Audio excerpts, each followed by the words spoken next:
বহরমপুর জলঙ্গি করিমপুর রাজ্য সড়কের একটি গুরুত্বপূর্ণ অংশ হলো ভৈরব সেতু।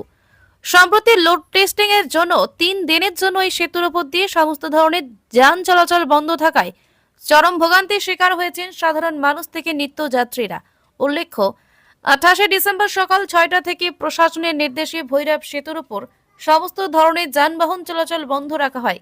বাইক, অটো, টোটো, ট্রেকার, মালবাহী গাড়ি থেকে শুরু করে যাত্রীবাহী বাস পর্যন্ত কিছুই চলতে পারেনি। সেতুর 2 প্রান্তে পুলিশি ব্যারিকেড বসানো হয়। জরুরি পরিষেবা এমনকি অ্যাম্বুলেন্স চলাচলও এই সময় ব্রিজের উপর দিয়ে বন্ধ রাখা হয়, যে পরিস্থিতি আরো জটিল করে তোলে। সেতু বন্ধ থাকায় নিত্যযাত্রীদের সেতু পার হতে হয়েছে পায়ে হেঁটে। অফিস যাত্রী থেকে শুরু করে স্কুল কলেজগামী ছাত্রছাত্রী ও ব্যবসায়ীরা চরম অসুবিধার সম্মুখীন হন। অনেকেই বিকল্প পথ অবলম্বন করতে বাধ্য হন, যা সময় এবং অর্থের অপচয় ঘটায়। সমস্যার সমাধান ও যানবাহন চলাচল পুনরায় শুরু হলো আজ, অর্থাৎ 31 ডিসেম্বর সকাল 6টা থেকে। এরপর সেতুটি পুনরায় চালু হলে যানবাহন চলাচল স্বাভাবিক হয়। ট্রাক চালক, বাস ড্রাইভার থেকে শুরু করে সাধারণ নিত্যযাত্রীরা স্বস্তি ফিরে পান। 3 দিনের অচল অবস্থার পর সেতুটি পুরনো রূপে ফিরায় ইসলামপুরের উপর দিয়ে ব্যস্ততম এই সড়কে আবারও প্রাণচাঞ্চল্য ফিরে এসেছে। সেতুর কাজ শেষ হওয়ার পর স্থানীয় বাসিন্দারা প্রশাসনের প্রতি কৃতজ্ঞতা প্রকাশ করেছেন।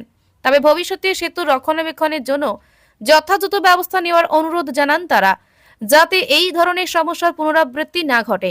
Bureau report, news 4 Bangla.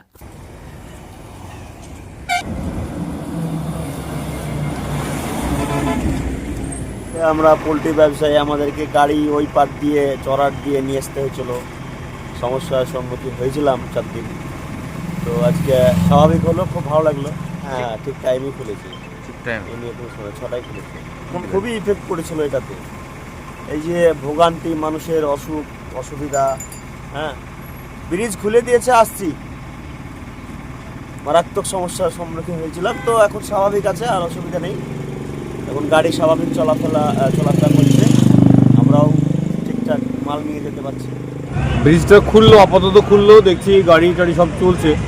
আমরা বিস্তীর্ণ এলাকার, বিশেষ করে দমকল সাব ডিভিশন এরিয়ার সমস্ত মানুষ অসুবিধা ভুগছিলাম।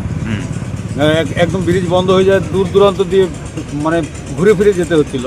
তো সেটার সমাধান কিছুটা হলো। এবার ব্রিজের এখনও কিছু জায়গা ব্যারিকেড করা আছে, ঘিরে দেওয়া আছে। ওগুলো গুণগত মান যদি ঠিক থাকে তাহলে সবার জন্য এটা ভালো। আর যদি না, গুণগত মান যদি আবার প্রশ্নের সম্মুখীন, যে রেলিংটা দিয়েছে শুধুমাত্র একটা পাইপ দিয়ে, রেলিংটা আমাদেরও পছন্দ হলো না। তো ব্রিজের একটা ভালো রেলিং থাকা দরকার, ভালো ব্রিজ, দামি ব্রিজ, ভালো রেলিং হওয়া দরকার।